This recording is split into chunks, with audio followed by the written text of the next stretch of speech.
While Twitch integration with Cult of the Lamb is a very cool thing to have implemented into the game, if you are a streamer, it actually makes your runs significantly more difficult, whether it's hinder or helping the streamer. And a lot of people might sit here and wonder, how could helping the streamer make the game more difficult? There is exactly one helpful thing that many viewers will assume it's one of the best things that you can do, is actually one of the worst because it makes managing your colony way more difficult. There are two stages in Cult of the Lamb where you are either going out and crusading or going and doing colony management type activities. Now, every time you crusade, you come back, usually there's a Twitch help or hinder thing that comes up with your chat, and they can decide to help or hinder.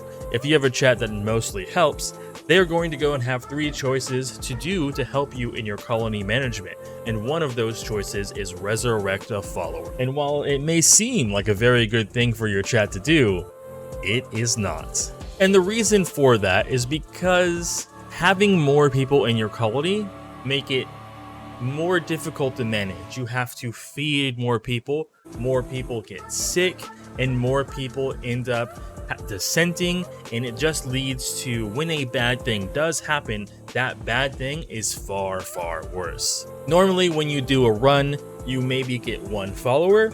That follower then, gets converted or is a dissenter or whatever, gets converted and joins your cult. But people age in the game, and when they age, they die, you bury them, and they are done unless you resurrect them yourself through certain rituals that are in the game. But when that is taken out of your hand or given an additional option, such to resurrect them again, it starts becoming a far bigger issue. When you go on a crusade and start doing things, time still progresses with the game. It's not just like 1 day goes by. It entirely depends on how much time you spend crusading. It might be 2 or 3 days in the crusade, and because of that, you'll have deaths. While you would normally have 1 death while you're gone, you will now have 2 or 3 deaths, which will then end up causing more colonists to be mad. You'll be losing more faith, more people may get sick, more people may start dissenting, and it sends you down this big endless spiral. And that is why I believe that Twitch integration, no matter if you help or hinder, actually makes the game harder rather than easier like your viewers think. So if you plan on having the hardest possible run, then very hard with Twitch integration is the way.